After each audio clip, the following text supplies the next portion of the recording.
కొంత విచారకరమైనప్పటికీ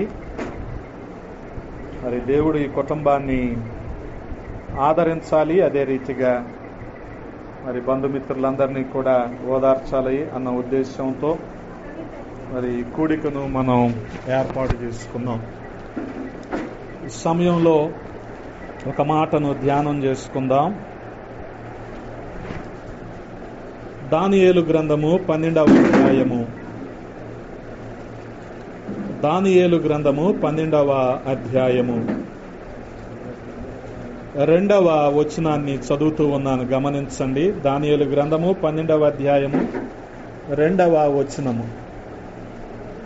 మరియు సమాధులలో నిద్రించు అనేకులు మేలుకొనెదరు, కొందరు నిత్య జీవము అనుభవించుటకును, కొందరు నింద పాలగుటకును, నిత్యముగా ఈ హేయులగుటకును మేలుకొందురు.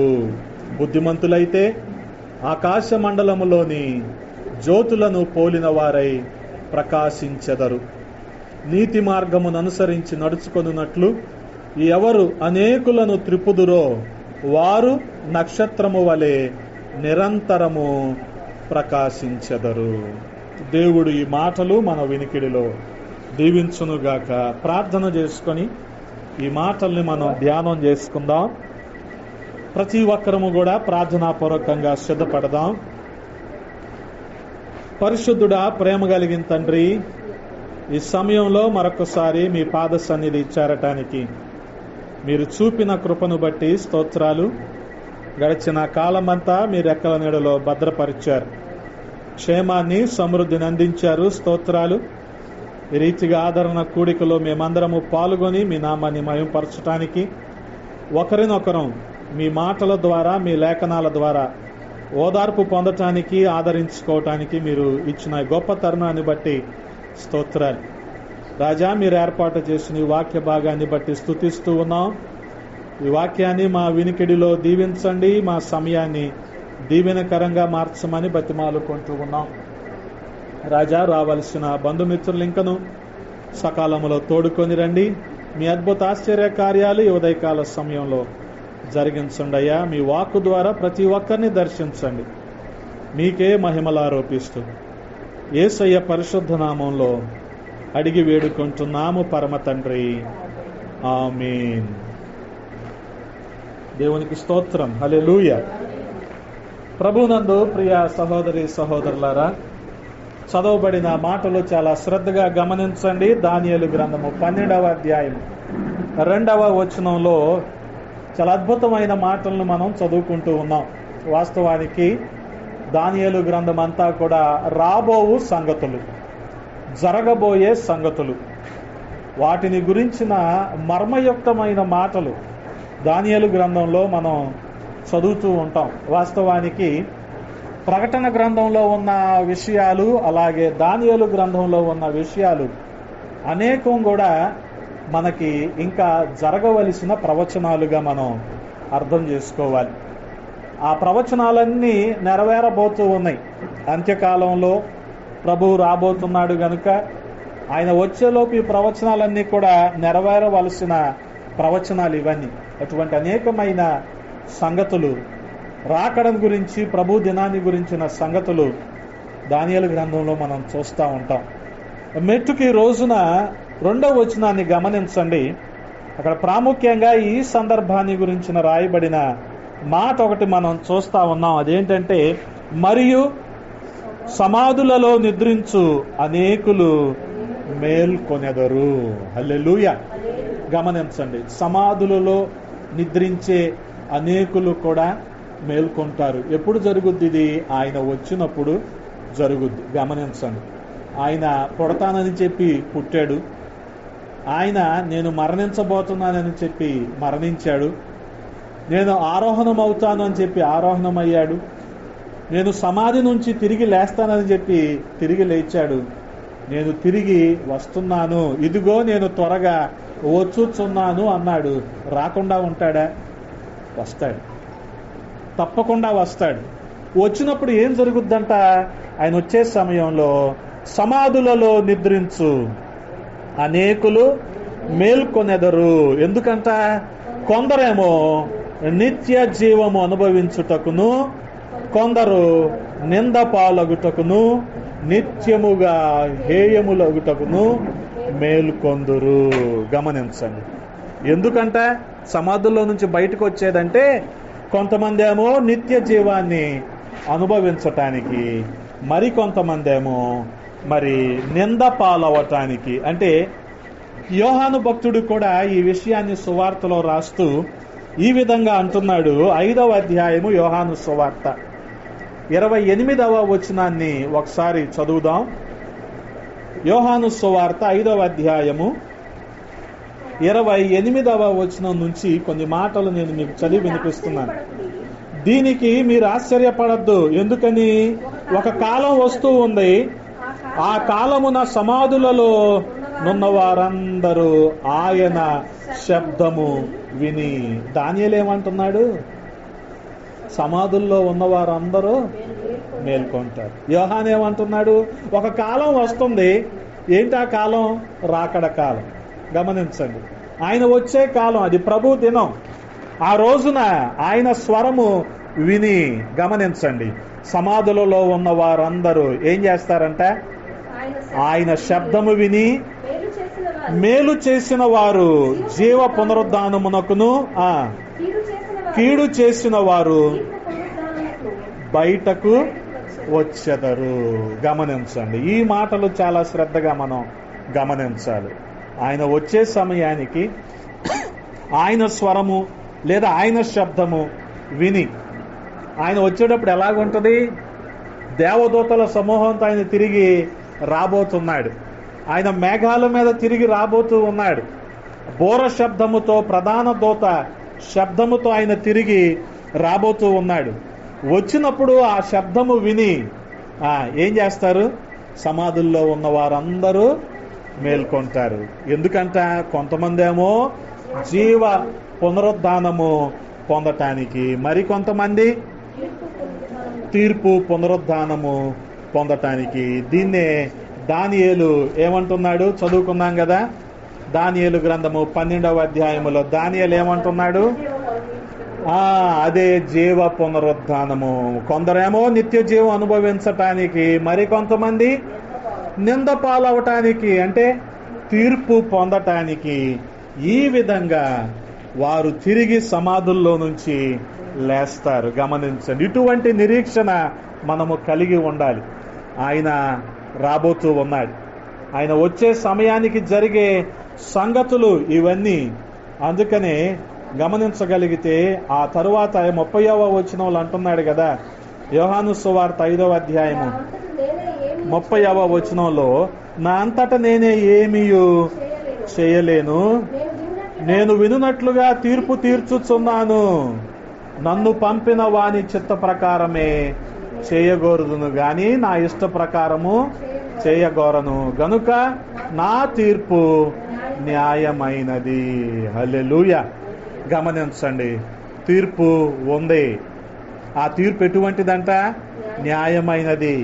ఆయన విన్నదాన్ని బట్టి ఆయన తీర్పు తీర్చబోతా ఉన్నాడు. కొంతమందినేమో జీవ పునరుద్ధానంలోనికి, మరి కొంతమందిని మరణ తీర్పు పునరుద్ధానంలోనికి ఆయన పంపించబోతూ ఉన్నాడు. అందుకనే మనం గమనించగలిగితే, ప్రియ సహోదరి సహోదరులారా, మరణాన్ని గురించి మనం ఆలోచన చేయగలిగితే, మరణించిన వారు ఖచ్చితంగా ఆయన రాకడలో తిరిగి లేస్తారు. వారు ఆత్మతో కూడా తిరిగి లేస్తారు. ఆయన ముందు నిలబడతారు. దేనికోసం? తీర్పు కోసం. గమనించాలి. తీర్పు కోసం ఖచ్చితంగా ఆయన ముందు నిలబడతారు. అందుకనే ఈ జీవితాన్ని జాగ్రత్తగా మనం అర్థం చేసుకోవాలి. ఏంటంటే ఇది తల్లి గర్భం నుంచి భూగర్భం వరకు మనిషి చేసే ప్రయాణమే ఈ జీవితం. అంతకుమించి ఏముందండి? అంతే కదా. ఏంటి కదా, కొంతమందికి జీవితం గురించి అవగాహన ఉంటుంది, కొంతమందికి అవగాహన ఉండదు. కొంతమంది ఏమో నేల విడిచి సాము చేస్తూ ఉంటారు. ఎందుకో ఈ జీవితాన్ని అలాగ అనుభవించాలి, అలా చేయాలి, ఇలా చేయాలి, ఇలాగ ఉండాలి అనుకుంటూ ఉంటారు. కానీ వాస్తవానికి ఎంత చేసినా సరే ఈ ప్రయాణం ఎక్కడి వరకు? మనం ఈ మట్టిలో కలిసిపోయేంత వరకు. అందుకని ఈ జీవితం ఎక్కడి నుంచి ఎక్కడి వరకు అంటే, ఫ్రమ్ వూమ్ టిల్ టూమ్. అది తల్లి గర్భం నుంచి భూగర్భంలో మనిషి చేరేంత వరకు. అందుకనే గమనించండి, మామగారికి ఫ్లెక్సీ వేయలేదా సాయి? మామగారికి ఫ్లెక్సీ వేయలేదా సాయి? వేస్తే ఏం చేసేవాళ్ళు? వేస్తే ఫోటో కింద ఏం పెడతారు? జననం. మరి అంతేగా. అది ఇప్పుడు అర్థమైందా మనిషి ప్రయాణం ఎక్కడ నుంచి ఎక్కడి వరకు? జననం అంటే ఆమె పుట్టిన సంవత్సరం వేస్తారు, మరణం అంటే ఆమె ప్రభు సన్నిధికి వెళ్ళిన సంవత్సరం వేస్తారు. ఇప్పుడు మనిషి ప్రయాణం ఎక్కడి నుంచి ఎక్కడి వరకు? ఆ రెండింటి మధ్యలోనే. మరి ప్రయాణంలో మనిషి తెలుసుకోవాల్సిన చాలా విషయాలు ఉన్నాయి, గమనించండి. వాస్తవానికి మరణించడంతో అయిపోయింది అనుకుంటున్నామేమో మనం. కాదు.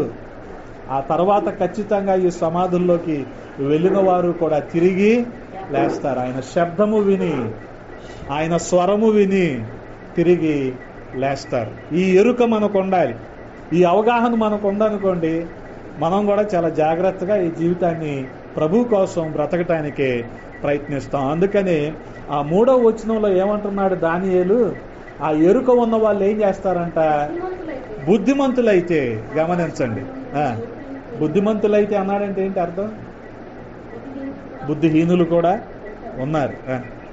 గమనించండి, ఇప్పుడు తీర్పు అని మాట్లాడుకుంటున్నాం కదా. 25వ అధ్యాయంలో ఏం చెప్పాడు ఆయన? మత్తయి సువార్త 25వ అధ్యాయంలో 2 గుంపులు మనకు చూపించాడు.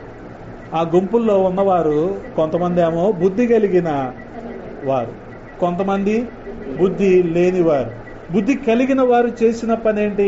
ఆయన చేర్చుకున్నారు, సిద్ధపాటు కలిగి ఉన్నారు, ఆత్మతో నింపబడ్డారు.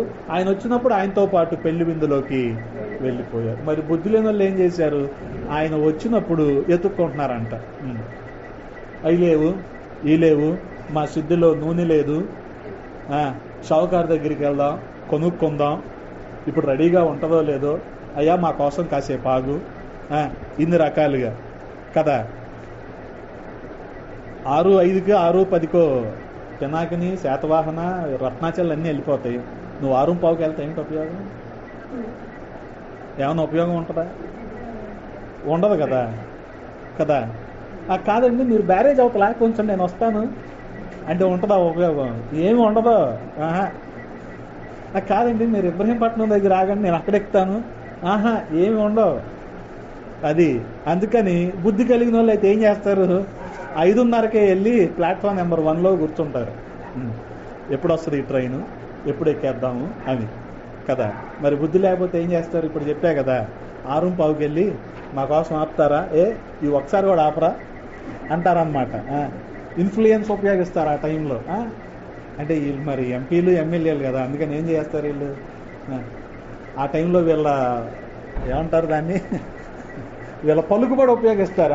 కుదరదు దేవుడి దగ్గర. గమనించండి. అందుకనే బుద్ధిమంతులు ఏం చేస్తారంట? జ్యోతుల్లాగా ప్రకాశించి అనుసరించి అనేకులను ప్రభు వైపు తిప్పుతారో వారు ఎలాగుంటారంట? నక్షత్రంలాగా నిరంతరం ప్రకాశిస్తారు. గమనించండి. అందుకనే మనం చూడగలిగితే ఈ రోజున మనిషి జీవితం ఎక్కడి నుంచి ఎక్కడి వరకు అని చెప్పాను?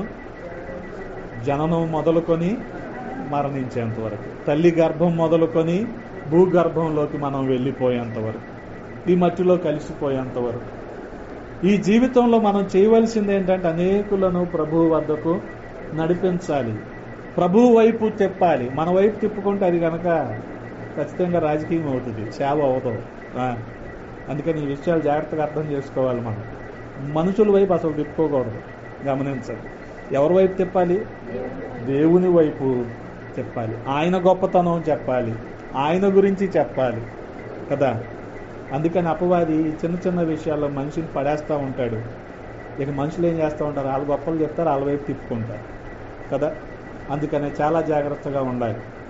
ఈ మధ్యలో మనం చేయాల్సిన పని అదే. ఆ 3వ వచనంలో చెప్పబడిన మాటలే. దానియేలు గ్రంథం 12వ అధ్యాయము 3వ వచనంలో చెప్పబడిన మాటలు. అందుకనే గమనించండి, ఈ కొద్దిపాటి జీవితంలో మనిషికి ఇష్టం ఉన్నా లేకపోయినా కొన్ని పలకరించి వెళ్తూ ఉంటాయి. ఒకటేంటో తెలుసా? రోగం, జబ్బు, జలుబు మనకు చెప్పొస్తుందా? ఆహా. ఒకవేళ చెప్తే రాణిస్తామా దాన్ని? కదా. నేను వస్తున్నానంటే ముందే 4-5 యాంటీబయాటిక్లు వేసి కూర్చుంటావు కదా. ఒక యాంటీబయాటిక్ 2 యాంటీబయాటిక్లు వేసి ఒక గ్రిల్డ్ చికెన్ తిని రెడీగా ఉంటావు. రావద్దు నువ్వు. ఎందుకని యాంటీబయాటిక్ తిన్నప్పుడు ఏమవుద్ది? ఆకలి ఎక్కువ అవుద్దాకాయ్ కదా. అందుకని అప్పుడు ప్రోటీన్ కంటెంట్ ఎక్కువ పడాలన్నమాట. అందుకని రెడీగా ఉంటాం. రాణిస్తామా జబ్బుని? ఆహా. రోగాన్ని అస్సలు రానివ్వు. ఇంకోటి ఏంటంటే మనకిష్టం ఉన్నా లేకపోయినా మనల్ని పలకరించేది రోగంతో పాటు వృద్ధాప్యం, ముసలితనం పలకరిస్తుంది కదా. పుట్టినోడు ముసలోడు అవ్వకుండా ఉంటాడా? అవ్వాల్సిందేగా. కానీ జనాల ఆలోచన ఏంటంటే మాకు ముసలితనం రాకూడదు. రాకూడదంటే ఏం చేయాలి? ఏషియన్ పెయింట్ చేసి కవర్ చేస్తూ ఉండాలి అన్నీ. కానీ లోపల బలం కానీ లోపల ఆరోగ్యం కానీ చెప్పుద్దు కదా. లోపల ఆరోగ్యం కానీ కదా. అందుకని ఈ ముసలితనం చాలా జాగ్రత్తగా ఆలోచించండి. ముసలోళ్ళు అవటం ఎవరికి ఇష్టం ఉండదు. ముసలోళ్ళని అడిగి చూడండి, అవసరం ఇష్టం ఉంటుందా? ఉండదు కదా. ముఖ్యంగా సెలబ్రిటీస్కి అస్సలు ఇష్టం ఉండదు. అందుకని వాళ్ళు ఏం చేస్తారు? అంతకుముందు ఎలాగున్నారో ఇప్పుడు అలాగే ఉన్నట్టు కవర్ చేస్తూ ఉంటారు కదా. గమనించండి.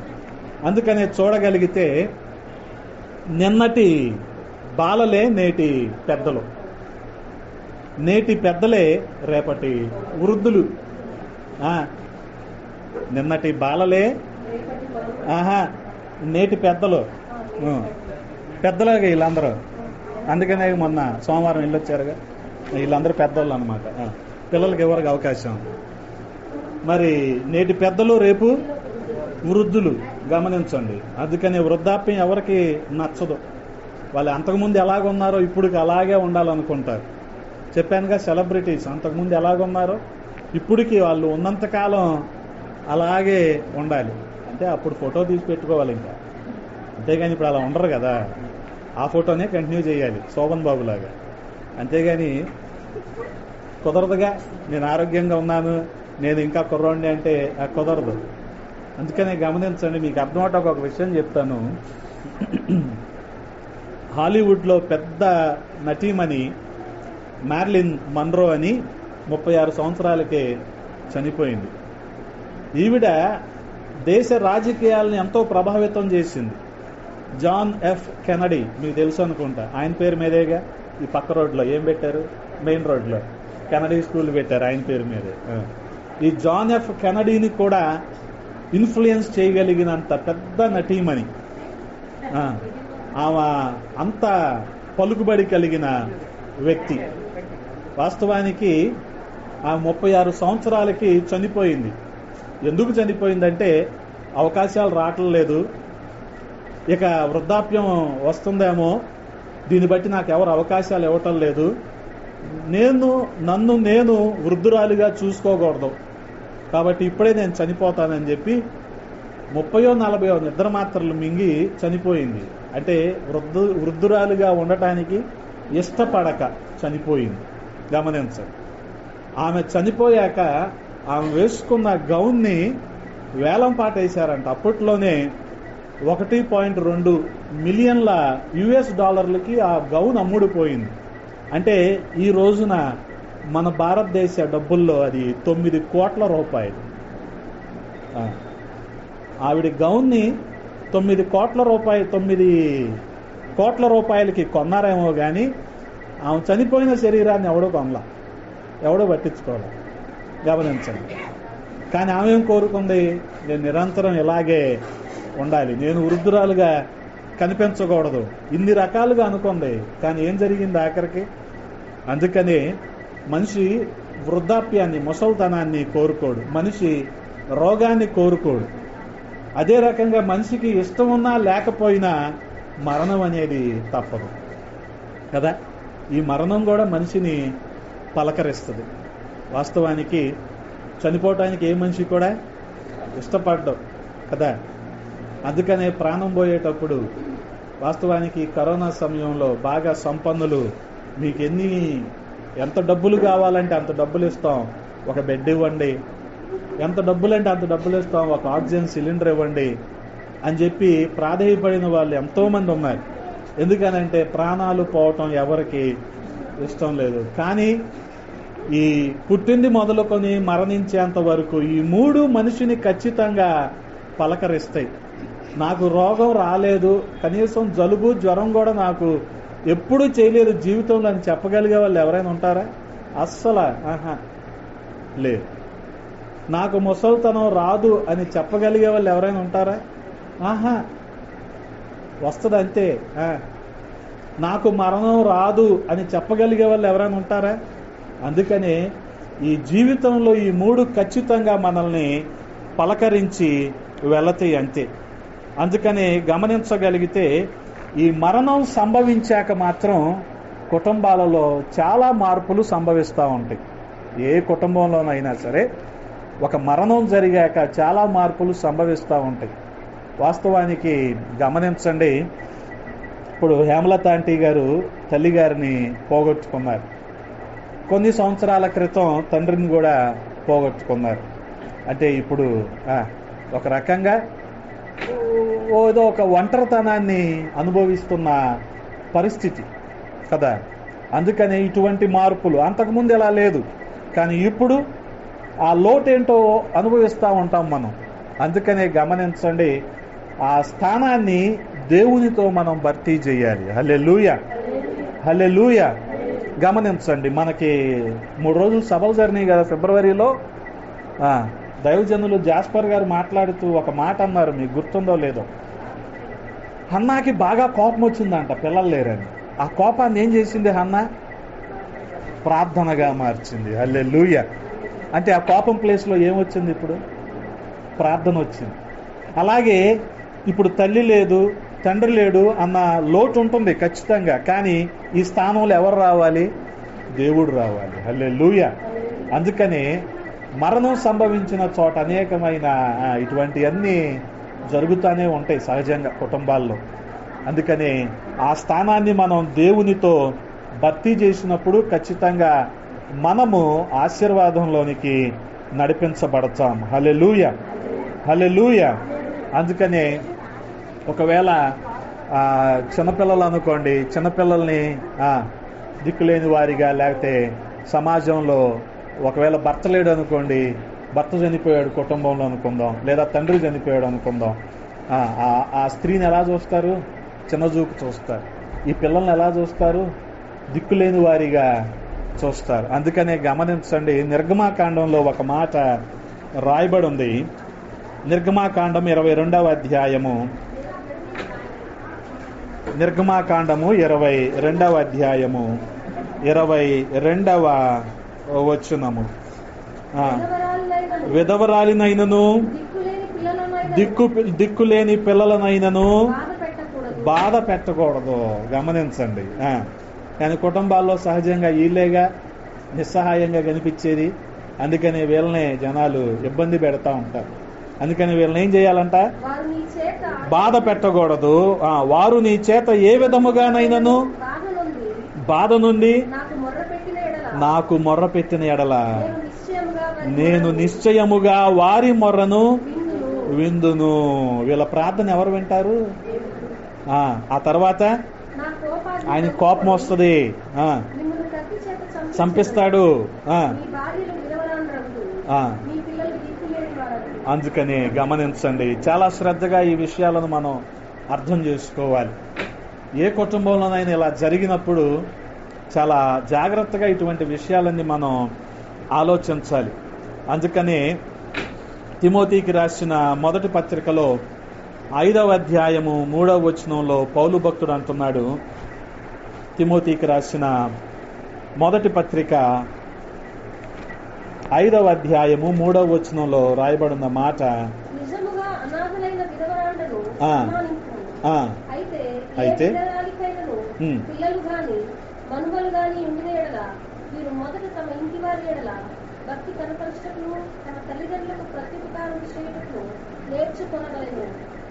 దేవుని దృష్టికి అనుకూలమైనది. గమనించండి, వారిని ఆదరించటం, వారికి సాయపడటం అనేది దేవుని దృష్టికి అనుకూలమైనది. ఒకవేళ వారు ఇబ్బంది పడ్డారనుకోండి, వారి పట్ల ఎవరు మాట్లాడతారు? దేవుడు మాట్లాడతాడంట. ఆయనకి కోపం వస్తుందంట. గమనించండి, యాకోబు పత్రికలో కూడా మనం చదువుతూ ఉంటాం. నిజమైన భక్తిని గురించి చెప్తున్నాడు యాకోబు భక్తుడు. 1వ అధ్యాయము 27వ వచనంలో అంటున్నాడు కదా, తండ్రి అయిన దేవుని ఎదుట పవిత్రమును నిష్కలంకమునైన భక్తి ఏదంటే దిక్కులేని పిల్లలను విధవరాండ్రను వారి ఇబ్బందులలో పరామర్శించటం. గమనించండి, ఇది ఎటువంటిదంట? దేవుని దృష్టికి నిష్కలంకమైన భక్తి. గమనించండి, నిష్కలంకమైన భక్తి. అందుకనే ఈ కుటుంబంలో కూడా మరి బంధుమిత్రులు కావచ్చు, ఇరుగు పొరుగు వారు, సంఘము కావచ్చు, ఈ మాటలను చాలా శ్రద్ధగా మనం అర్థం చేసుకోవాలి. అందుకని మరణం తప్పదు. మరణం ఎవరిని అడిగి రాదు. మరణం ప్రతి ఒక్కరికి తప్పదు. కానీ మరణానికి కలిగిన కారణాలు కొన్ని మనం గమనించగలిగితే, దినవృత్తాంతాల మొదటి గ్రంథము 10వ అధ్యాయం, దినవృత్తాంతాల మొదటి గ్రంథము 10వ అధ్యాయము 13వ వచనాన్ని చదువుదాం.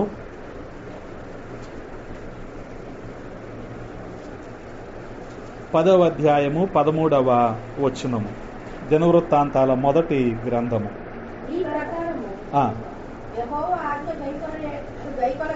యెహోవా ఆజ్ఞ గైకొనక, దేవుని మాట వినక, ఆయన దృష్టి ఎదుట ద్రోహము చేసినందుకు యెహోవా యొద్ద విచారణ చేయగా కర్ణ పిశాచముల యొద్ద విచారణ చేయుదానికి వెతికినందుకు సౌలు హతమాయను. సౌలు ఏమైపోయాడు? హతమైపోయాడు. ఎందుకని? దేవుని మాట విననందుకు. దేవుని మాట వినకుండా కర్ణ పిశాచాలు సోదె చెప్పే వాళ్ళ దగ్గరికి వెళ్ళినందుకు. ఆ తర్వాత వచనంలో చదవండి.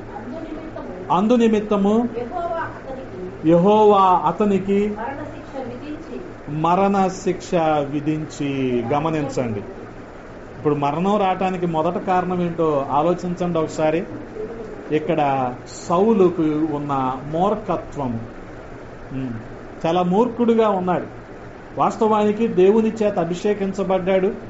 ఇంతకీ సౌల్ని ఎవరు పిలుచుకొచ్చారంటే సమూయేలు ప్రవక్తే పిలుచుకొచ్చాడు. సమూయేలు ప్రవక్తే అభిషేకించాడు.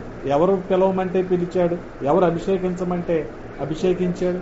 దేవుడు పిలవమంటేనే పిలిచాడు, దేవుడు అభిషేకించమంటేనే అభిషేకించాడు. కానీ అంతకుముందు అడవి గాడిదలను మేపుకునే పరిస్థితిలో ఉన్న సౌలు ఇప్పుడు ఇశ్రాయేలు ప్రజలను పరిపాలించే పరిస్థితుల్లోకి వెళ్ళాక ఆలోచనలు ఏమైపోయినాయి? చంచలమైపోయినాయి. దేవుని మీద ఆధారపడకుండా లోకం మీద ఆధారపడటం మొదలుపెట్టాడు. గమనించండి, ఏంటంటే అదంతా మూర్ఖత్వం. సోదె చెప్పే వాళ్ళ దగ్గరికి, కర్ణ పిశాచాల దగ్గరికి, ఇటువంటి ఆచారాలు, ఇటువంటి సాంప్రదాయాలు ఉన్న వారితో కలిసి దేవుని నామాన్ని పక్కన పెట్టేసి దేవుని ప్రజలను పరిపాలిద్దాం అనుకున్నాడు తన స్వంత జ్ఞానముతో. జరుగుద్దా అది? గమనించండి, జరగదు. అందుకనే చూడగలిగితే ఇటువంటి కారణం చేత దేవునికి ద్రోహం చేశాడు కాబట్టి ఏమైపోయాడు? సౌలు హతుడైపోయాడు. అతని మీదకి ఏమొచ్చింది? మరణం వచ్చింది. అందుకనే గమనించండి, సమూయేలు మొదటి గ్రంథంలోనే రాయబడి ఉంటది. 15వ అధ్యాయము 23వ వచనంలో సౌలు చేసింది ఏంటంట? ఒకసారి చదువుతారా? 23వ వచనం, మొదటి సమూయేలు గ్రంథము 15వ అధ్యాయము 23వ వచనము.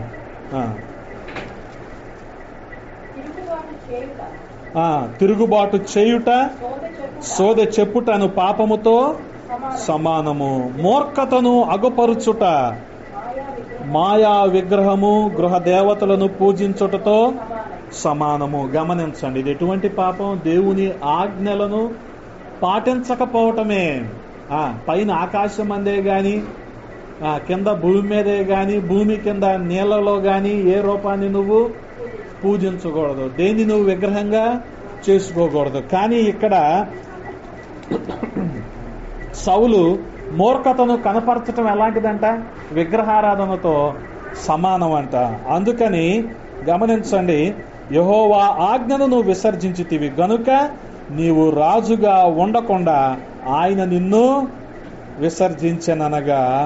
గమనించండి, ఆ రీతిగా ఏం కనపరిచాడు ఇక్కడ? సౌలు మూర్ఖతను కనపరిచాడు. అందుకని మనిషి మరణానికి కారణం ఏంటో తెలుసా? ఈ రోజున మూర్ఖత్వం.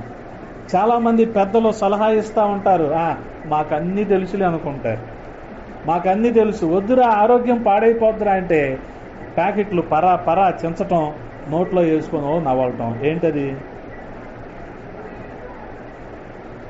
కైనీలు గుట్కాలు. అరే ఆపేంద్రా అయ్యి. ఇదిగో ఆడాడు ముఖేష్ అంటే నాకు నేను 30 సంవత్సరాలు డ్రైవర్ చేసా, క్లీనర్ చేసా, వాండర్ నాకు బీడీ కానీ సిగరెట్ కానీ పాన్ పరాగ్ కానీ ఏం అలవాటు చెప్పినా సరే వీళ్ళు వింటారా? అందుకనే గవర్నమెంట్ ఏం చెప్పింది, అరే బాబు ఆ ముఖేష్ని చూడండి, అదెవడో ముఖేష్ అంట ఇలాగ అయిపోయాడని ఆ ముఖేష్ ఫోటోలు పెట్టిన మనోళ్ళు ఆగుతారా?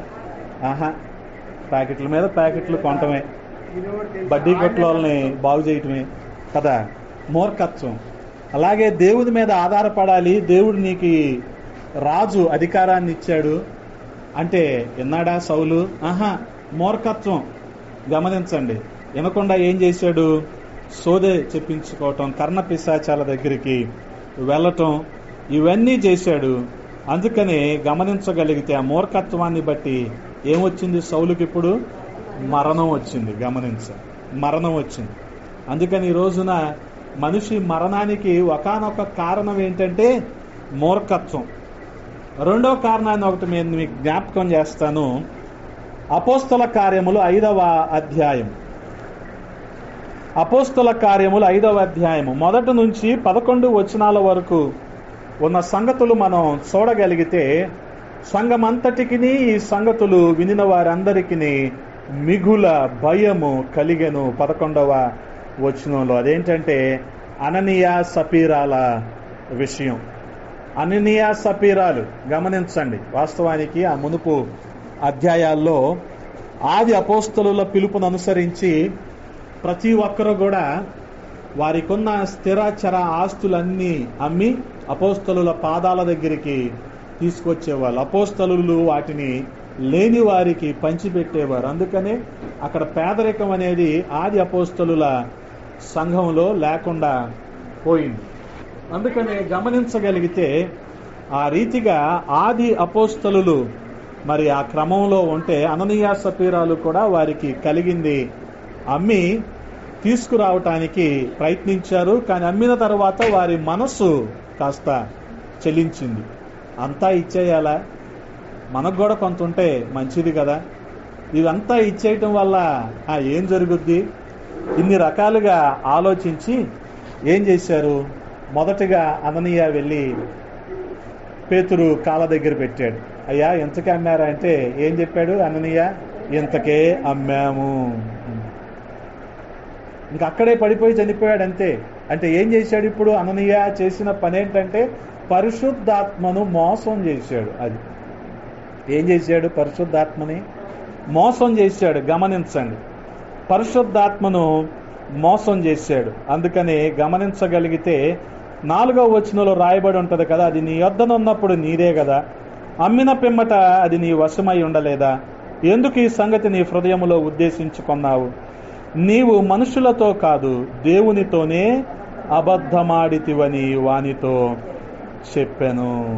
గమనించండి, అననీయ ఈ మాటలు వినుచునే పడి ప్రాణము విడువగా వినిన వారి కందరికి మిగుల భయము కలిగెను. అప్పుడు పడుచువారు లేచి వానిని బట్టతో చుట్టి మోసుకొని పోయి పాతి పెట్టిరి. ఇది జరిగాక ఎవరొచ్చారు? అననీయ భార్య సపీరా వచ్చింది.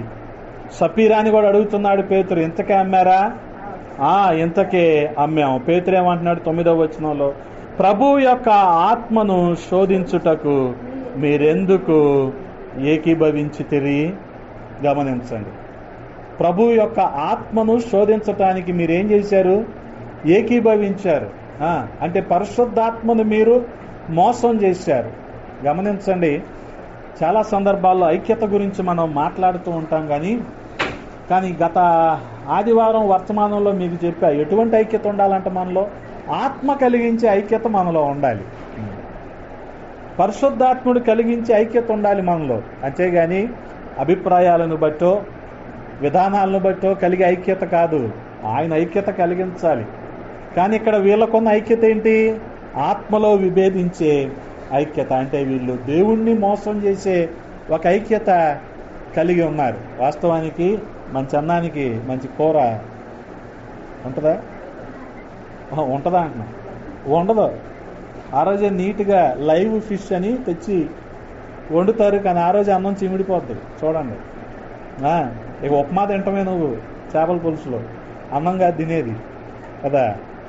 అందుకనే అభిప్రాయాలు కుదరవు. వీళ్ళిద్దరికి కుదిరిని. ఎందుకు కుదిరిని అంట?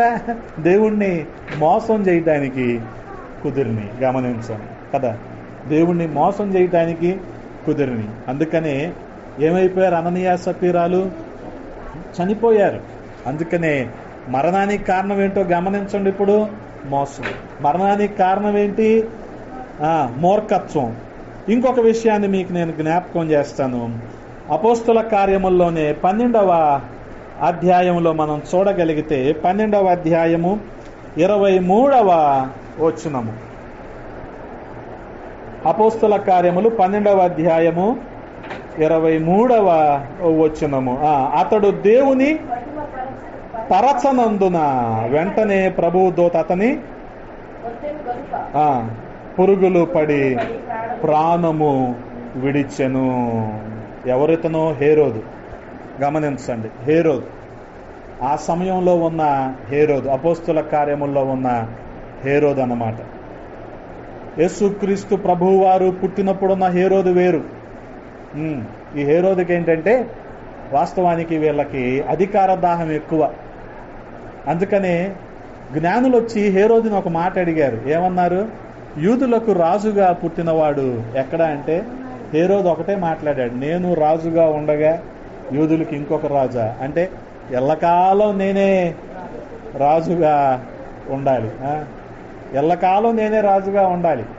అయితే ఆడి పేరు కిమ్ అని పెట్టుకోవాలి, హేరోదు అని పెట్టుకోకూడదు కదా. కిమ్ ఎక్కడ ఉంటాడు? నార్త్ కొరియాలో ఉంటాడు. కిమ్ అని పెట్టుకోవాలి అతని పేరు. సో ఇతను విభేదించి దేవుని కంటే నేనే గొప్ప అనుకొని, ఇంతకీ ఈ హేరోదు రాజులందరూ కూడా రాజులైతే అయ్యారు, కానీ రాజ్యరేఖాన్ని ఎప్పుడు నిలబెట్టుకోలే. ఎక్కువ కాలం రాజులుగా లేరు. అప్పుడు రాజు వేరు, యేసుక్రీస్తు ప్రభువు వారు పుట్టినప్పుడున్న రాజు వేరు. అలాగే ఇప్పుడు అపోస్తుల కార్యముల్లో 12వ అధ్యాయంలో మనం చూస్తున్న రాజు వేరు. కానీ వీళ్ళకున్న బిరుదులు ఏంటంటే హేరోదు అన్నమాట. అలాగే ఫిలిస్తీన్లు, అమాలేకీలు రాజులు ఉంటారు కదా, వాళ్ళకు కొన్ని బిరుదులు ఉంటాయి. కానీ ఇక్కడ వీళ్ళకున్న బిరుదు ఏంటంటే హేరోదు. ఈ హేరోదు ఏం చేశాడు? 23వ వచనంలో దేవుణ్ణి మహిమపరచల. అయితే ఏంటంట? దేవుడి దగ్గర కూడా అయితే ఏంటంట? నేను రాజుని అనే విధానంలో ఉండిపోయాడు. అందుకని ఏం జరిగింది? తన ప్రాణాలు విడిచిపెట్టాల్సి వచ్చింది. కాబట్టి గమనించండి, మరణానికి ఇంకొక కారణం ఏంటో తెలుసా? దేవుణ్ణి మహిమపరచక పోవటం కదా. దీన్ని ఏమందాం? వాస్తవానికి దేవదూతలు చాలా మంది ఉన్నారు, కానీ 3 వంతులు దేవదూతలు పడిపోయారు కింద. ఎందుకు పడిపోయారంటే ఏంటంట? దేవుడు గొప్పతనం అంటే ఏంటి? వీళ్ళు దేవుణ్ణి మహిమపరచడానికి ఇష్టపడాలంటే వీళ్ళలో ఏమొచ్చింది? గర్వం వచ్చింది. ఇప్పుడు మనిషి మరణానికి ఇంకో కారణం ఏంటో తెలుసా? గర్వం. ఒకటి మూర్ఖత్వం, రెండోది మోసం, మూడోది గర్వం కదా. చాలా మంది గర్విస్తూ ఉంటారు, దేవుడు ఏడండి. నిజంగానే ఈ సైంటిస్టులను ఎవరినైనా అడగండి, దేవుడు లేడంటారు. మీరు ఏ సైంటిస్టునైనా అడగండి మీరు. అంటే వాళ్ళు మన దృష్టిలో ఏంటి? సైంటిస్టులు అంటే శాస్త్రవేత్తలు, బాగా చదువుకున్న వాళ్ళు, బాగా జ్ఞానవంతులని కదా. కానీ వాళ్ళు ఏమంటున్నారు? దేవుడు లేడు అంటారు. అంటే ఏంటి? వాళ్ళు చేసినవి, వాళ్ళు చదువుకునే వాళ్ళ గొప్పగా కనపడతాయి కదా. కానీ బైబిల్ ఏమంటుంది? దేవుడు లేడని ఎవరంటారంట? మూర్ఖులు తమ హృదయంలో అనుకుంటారంట, దేవుడు ఏంటయ్యా, ఇదంతా మనం చేస్తే వచ్చినాయి అన్నీ అనుకుంటారు కదా. అందుకనే గర్వము మనిషి మరణానికి కారణం అవుతుంది, గమనించండి. అందుకనే చూడగలిగితే మరి ఈ గర్వం ఎలా ఉంటుందో తెలుసా? ఈ రోజున అబ్బో మేమే గొప్ప వాళ్ళం, ఇంకా మాకు మారు మనసు ఏంటి అవసరం లేదు, మాకు రక్షణ అవసరం లేదు, మాకు బాప్తిసం అవసరం లేదు, ఇదొక గర్వం ఈ రోజుల్లో. అందుకనే గమనించగలిగితే ఈ హేరోదుకి ఉన్న గర్వం అతన్ని ఏం చేసింది? చనిపోయేలాగా చేసింది. అందుకనే మరణానికి మరొక కారణము గర్వము. అదే రీతిగా ఇంకొక మాటను కూడా నేను మీకు జ్ఞాపకం చేస్తాను. కొరింథీయులకు రాసిన మొదటి పత్రిక 11వ అధ్యాయము 29వ వచనం. 11వ అధ్యాయము 29వ. ప్రభు శరీరమని వివేచింపక తిని త్రాగువాడు, అంటే అయోగ్యంగా బల్లలో పాల్గొవటం. ఇది కూడా గమనించండి. ఆ తర్వాత వచనాల్లో ఉంది కదా, ఇందువలనే అనేకులు ఏమైపోతున్నారంట? బలహీనులు, రోగులు, చాలా మంది నిద్రించుచున్నారు. నిద్రించటం అంటే చనిపోవటం. నిద్రించటం అంటే చనిపోవటం. అంటే ఇప్పుడు ఈ మరణానికి కారణం ఏంటి అంటే ప్రభు బల్లలో అయోగ్యంగా పాల్గొవటం, తెలిసి తెలియక పాల్గొవటం. ఇక్కడేమో కానీ మాకు పల్లెటూరుల్లో అది కూడా ప్రసాదం అనుకుంటారు. రొట్టె ద్రాక్షారసం కూడా ప్రసాదం అనుకుంటారు. రొట్టె మొక్కేగా, ద్రాక్షారసం చొక్కేగా, ఏముంది అది ప్రసాదం ఏమో అనుకుంటారు. అందరు లైన్లోకి వచ్చేస్తారు. నాన్న దీనికి బాప్తిసం తీసుకోవాలి, నాన్న పాపాలు క్షమాపణ పొందుకోవాలి, మీకు రక్షణ అనేది ఉండాలి, మారు మనసు ఉండాలయ్యా, ఇటువంటి అన్నీ మళ్ళీ వాళ్ళకి చెప్పాలి వాళ్ళకి. అందుకని గమనించండి, తెలిసి తెలియక తీసేసుకుంటూ ఉంటారు. ఇది కూడా అయోగ్యంగా బల్లలో పాల్గొనటం కూడా మనిషికి అంత మంచిది కాదు. అందుకని 3 స్థాయిల్లో దేవుడు హెచ్చరిస్తున్నాడు. ఏం చేస్తాడంటే అయోగ్యంగా బల్లలో పాల్గొంటే ఏమవుతున్నారంట? మొదటగా కొంతమంది బలహీనులు అవుతున్నారంట. ముందు వీక్నెస్ వస్తుంది. ఏమొస్తుంది? ముందు వీక్నెస్ వస్తుంది. తర్వాత ఏమొస్తుంది? సిక్నెస్ వస్తుంది. ముందు ఏమొస్తుంది? 108 అమ్మా. ముందు వీక్నెస్ వస్తుంది, తర్వాత సిక్నెస్ వస్తుంది, ఇంకా తర్వాత ఇంకేం లేదు, తర్వాత డెత్తే. ఏమంటారు దాన్ని మీరు? మరణమే, ఇంకేం లేదు తర్వాత. అది ముందు వీక్నెస్ వస్తుంది కదా, బలహీనత వస్తుంది. గంటకు తింటారు, ఆకలి అవుద్ది అంటారు. ఏంటది? వీక్నెస్ కదా. ఏంటంటే అంటే కాదా? అది వీక్నెస్, బలహీనత. తర్వాత ఏమొస్తుంది? సిక్నెస్, రోగం వస్తుంది అన్నమాట ఆ తర్వాత. అందుకని చాలా జాగ్రత్తగా ఉండాలి. ప్రభు బల్లలో పాల్గొనేటప్పుడు ఈ విషయాలన్నీ కూడా మనం ఆలోచించాలి, ఆలోచించి మనము పాల్గొవాలి. అందుకని ప్రభు బల్లలో మనం పాల్గొనేటప్పుడు మనకి గుండెల్లో భయం ఉండాలి, ఒంట్లో వణుకు ఉండాలి. అదేదో చాలా సాధారణమైన విషయం, అది నా వ్యక్తిగతం, కరెక్టే కాదంటలేదు. కానీ గుండెల్లో ఏముండాలి? భయం ఉండాలి, ఒంట్లో వణుకు ఉండాలి కదా. దేవునికి అయోగ్యంగా మనం ఉంటున్నామో లేదో మనల్ని మనం పరిశీలించుకుంటూ ప్రభు బలలో పాల్గొవాలి. లేదంటే ఏమొస్తుంది? మరణం. గమనించండి. అందుకని మరణానికి 4 కారణాలు మత్సుకు మీకు చెప్పానంటే, 1 మూర్ఖత్వం, 2వది మోసం, 3వది గర్వం, 4వది బల్లలో అయోగ్యంగా పాల్గొవటం. అందుకనే ఈ మరణానికి కారణాలు ఇవన్నీ. కానీ మరణించిన తర్వాత సంగతులు ఏం చెప్తున్నాడు? యోహాను సువార్త 5వ అధ్యాయంలో, యోహాను సువార్త 5వ అధ్యాయంలో ఏం చెప్తున్నాడు పౌలు? యోహాను సువార్త ఇక్కడ 5వ అధ్యాయము 28వ వచనంలో, దీనికి మీరు ఆశ్చర్యపడద్దు, ఒక కాలము వచ్చుచున్నది, ఆ కాలమున సమాధులలోనున్న వారందరూ ఆయన శబ్దము విని మేలు చేసిన వారు, జీవ పునరుద్ధానమునకును కీడు చేసిన వారు. జీవ పునరుద్ధానము 1. ఇదేంటంటే ద రిజరక్షన్ ఆఫ్ లైఫ్, జీవ పునరుద్ధానం. రెండవది తీర్పు పునరుద్ధానం, ది రిజరక్షన్ ఆఫ్ డామినేషన్, అంటే తీర్పు. అంటే జీవ పునరుద్ధానంలో ఎవరుంటారు అంటే, హేబేలు ప్రభునందు మరణించాడు కదా, మృతి చెందాడు కదా. ప్రభునందు నిద్రించిన హేబేలు మొదలుకొని 11వ అధ్యాయము హెబ్రీలకు రాసిన పత్రికలో హేబేలు గురించిన సాక్ష్యం ఏంటంటే నీతిమంతుడు. ఈ జీవ పునరుద్ధానంలోనికి ఎవరు వస్తారు? హేబేలు మొదలుకొని ప్రభు వచ్చేంత వరకు మరణించిన పరిశుద్ధులందరూ జీవ పునరుద్ధానంలోనికి వస్తారు. ఎందుకు, ఎలాగ వీళ్ళు పరిశుద్ధులయ్యారు అంటే, దేవుని నీతిని బట్టి వీళ్ళు పరిశుద్ధులయ్యారు. ఎలా కలిగింది వీళ్ళకి నీతి అంటే, విశ్వాసాన్ని బట్టి కలిగింది. అబ్రహాము నీతిమంతుడిగా ఎలా ఎంచబడ్డాడు? అబ్రహాము దేవుణ్ణి నమ్మాడు, అది అతనికి నీతిగా ఎంచబడింది. అందుకనే ప్రభువునందు విశ్వాసం ఉంచి మరణించిన ప్రతి ఒక్కరూ ఎందులోకి వెళ్తారు? జీవ పునరుద్ధానంలోనికి వెళ్తారు. అందుకనే గమనించండి, రెండు ఉన్నాయిగా. ఆయన మత్తయి సువార్త 25వ అధ్యాయంలో 2 గుంపులను చేశాడు అన్నిటిని కూడా. బుద్ధి కలిగిన వారు, బుద్ధి లేనివారు, గొర్రెలు, మేకలు. గొర్రెలు ఎవరు? ఇలాగ జీవ పునరుద్ధానంలోనికి వెళ్ళేవారు. మరి మేకలు ఎవరు అంటే, మారు మనస్సు లేకుండా, ప్రభునందు విశ్వాసం ఉంచకుండా ఇలాగ తీర్పు పునరుద్ధానంలోనికి వచ్చేవారన్నమాట. ఎవరంటే వీళ్ళు, ఎవరైతే మూర్ఖులో వాళ్ళు, ఎవరు మోసగాళ్ళో వాళ్ళు, ఎవరు గర్విష్ఠులో వాళ్ళు, ఎవరు ప్రభు బల్లలో అయోగ్యంగా పాల్గొన్నారో వాళ్ళు.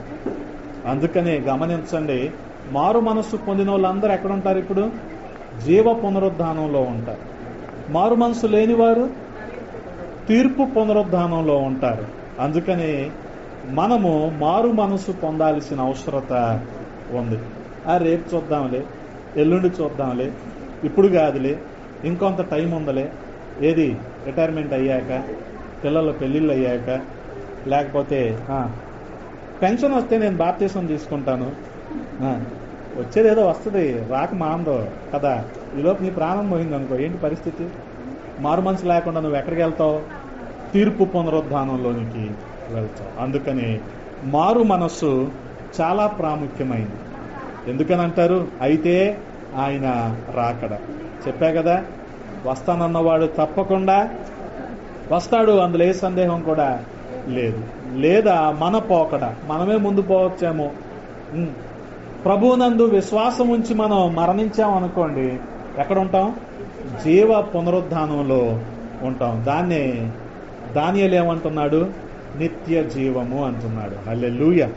ఎటర్నల్ లైఫ్, నిత్య జీవము. సదాకాలం ఆయనతో పాటు మనం కూడా ఉంటాం. యుగ యుగాలు ఆయనతో పాటు మనం కూడా ఉంటాం పరలోక రాజ్యంలో. ఆ భాగ్యాన్ని మనం పొందుకుంటాం. అందుకని గమనించండి, వెంకటరమణమ్మ గారి మరణం ద్వారా ప్రభు మనల్ని హెచ్చరిస్తున్నాడు. ఏమని? మారు మనస్సు పొందాలని. కాబట్టి బంధుమిత్రులు, ఇరుగు పొరుగు వారు, కూడున్నవారు ఇంకా మారు మనస్సు పొందకుండా, ప్రభువుకి హృదయాన్ని ఇవ్వకుండా ఇంకా ఉన్నట్లయితే అయితే ఆయన రాకడా లేదా మన పోకడా. కాబట్టి మారు మనస్సు చాలా ప్రాముఖ్యమైనది. ఆయన యందు మనం విశ్వాసం ఉంచి మారు మనస్సు పొందవలసిన వారమై ఉన్నాం. ఎవరైతే మారు మనస్సు పొందుతారో వారికి పరలోక రాజ్యాన్ని దేవుడు అనుగ్రహిస్తాడు. హల్లెలూయా, హల్లెలూయా. అందుకనే ఎవరైతే నోటితో మేము పాపులమని ఒప్పుకొని ఆయన మమ్మల్ని రక్షించగలడని హృదయంలో విశ్వసించినట్లయితే వారు ఖచ్చితంగా రక్షించబడతారు. గమనించండి, నిన్న మోడీ ఎక్కడ నామినేషన్ వేశాడు? వారణాసిలో నామినేషన్ వేశాడు. ఇది 3వసారి నామినేషన్ వేసినప్పుడు. అంటే అంతకుముందు కూడా వేశాడు, 2009లో వేశాడు, 2014లో వేశాడు. వేసినప్పుడు ఆయన చేసిన పని ఏంటంటే, వారణాసి పక్కన, అదే కాశీ పక్కన ఉన్న గంగా నదిని దత్తత తీసుకొని దాన్ని శుభ్రం చేయిద్దాము, దాన్ని అయి చేయిద్దాం, క్లోరినేట్ చేద్దాము, బ్లీచింగ్ చేద్దామని చేస్తానే ఉన్నాడు. మొత్తానికి ఎందుకు బ్లీచింగ్ చేయాలి, ఎందుకు క్లోరినేట్ చేయాలంటే, సాధారణంగా సగం కాలి సగం కాలని శవాలను ఏం చేస్తారు, గంగలో కలిపేస్తారు కదా. అది పెడితే వాటర్ ఏమైపోద్ది, అప్పుడు కంటామినేట్ అయిపోద్ది, నీరంతా కలుషితం అయిపోద్ది కదా. అలాగే వాళ్ళ నమ్మకం ఏంటంటే ఇందులోకి పడేసిన వాళ్ళు ఖచ్చితంగా ఎక్కడికి వెళ్తారంట, స్వర్గానికి వెళ్తారు అనే కదా వాళ్ళ నమ్మకం. అందుకని చాలా కాలం క్రితం హరిద్వార్ పక్కన కూడా ఈ గంగా నది ఉంది. ఈ హరిద్వార్ పక్కన గంగా నదిలో ఒక ఆమె ఏడుస్తా ఉంచుంది అక్కడ ఒడ్డు దగ్గర. ఒక సేవకుడు దారిలో వెళ్తా, ఎందుకమ్మా ఏడుస్తున్నావంటే ఆమె చెప్పిందంట, అయ్యా ఇది మా సమస్యలు, మా ఆయనకి అసలు ఒంట్లో బాగోదు, ఇక జీవితంలో బాగుపడదని చెప్పేశారు డాక్టర్లు, మరి నా జీవితం ఎలాగా అని చెప్పేసి, మా జీవితాలు ఎలాగ అయిపోయినాయి, ఖచ్చితంగా మేము ఎందుకు పనికి రాకుండా అయిపోయాం, కనీసం మా అబ్బాయి జీవితం అయినా బాగుంటుందేమోనని ఇప్పుడే మా అబ్బాయిని గంగలో విసిరేశాను. అంటే ఎంతమ్మా వయసు అంటే 6 నెలలు అని చెప్పిందంట. 6 నెలల పసిపిల్లోడిని ఏం చేసింది, స్వర్గానికి వెళ్తాడని చెప్పి గంగా నదిలో విసిరేసింది. తర్వాత ఈ సేవకుడు మారు మనసు గురించి, రక్షణ గురించి, పాపక్షమాపణ గురించి అంతా వివరించాడు. వివరించిన తర్వాత ఆమె పశ్చాత్తాపపడి, అయ్యా నా పాపాల గురించి యేసయ్య మరణించాడు, ఇక నేను బాధపడిన అవసరం లేదు, నువ్వు ఒక్క అరగంట ముందు వస్తే సరిపోయేది కదయ్యా అని చాలా బాధపడిందంట. అరగంట ముందు వస్తే నా కొడుకు నాకు దక్కేవాడు కదా. అందుకనే గమనించండి, అరగంట ఏం చేశాడు అయ్యగారు, పెట్రోల్ కొట్టించుకున్నాడు, రవ్వట్టు తినొచ్చాడు కదా, తెలియదు. అరగంట ముందు వెళ్తే ఏం జరిగేది, ఆ పిల్లోడు కూడా బతికేవాడు. అందుకనే గమనించండి, ఏమనైతే రక్షించగలిగాడు ఆ పిల్లోడి పరిస్థితి ఏంటి కదా. అందుకని దానియేలు ఏమంటున్నాడు ఆ 3వ వచనంలో, ఎవరైతే అనేకుల్ని ప్రభువు వైపు తిప్పుతారో వారు ఎలాగుంటారు. అందుకని మారు మనసు చాలా ప్రాముఖ్యమైనది. ప్రభువుకి మన హృదయాన్ని ఇవ్వటం చాలా ప్రాముఖ్యమైనది. అప్పుడే మనం పరలోక రాజ్యానికి వెళ్తాం. ఏ పునరుద్ధానంలో ఉంటాం మనం అప్పుడు, విశ్వసించిన వారమైతే జీవ పునరుద్ధానంలో ఉంటాం, అంటే నిత్య జీవంలో ఉంటాం. విశ్వసించని వాళ్ళమైతే అంటే హేబేలు మొదలుకొని ఇప్పుడు వరకు ఉన్న విశ్వసించిన పరిశుద్ధులు ఎక్కడున్నారు, ఇప్పుడు జీవ పునరుద్ధానంలో ఉంటారు. కయ్యను మొదలుకొని ఇప్పుడు వరకు ఉన్న విశ్వసించని వాళ్ళు లేదా రక్షింపబడని వాళ్ళు ఎక్కడుంటారు, తీర్పు పునరుద్ధానంలో ఉంటారు. అందుకని గమనించగలిగితే రక్షణ అనేది చాలా అవసరం, మారు మనసు అనేది చాలా అవసరం. అందుకనే యేసుక్రీస్తు ప్రభు వారిని మన సొంత రక్షకునిగా మనం అంగీకరించాలి. అప్పుడే మనం దేవుని రాజ్యానికి వారసులం అవుతాం, పరలోకంలో మనం స్థానాన్ని సంపాదించుకుంటాం. అలాగే రక్షించబడిన వారు ఉన్నారు ఇక్కడ.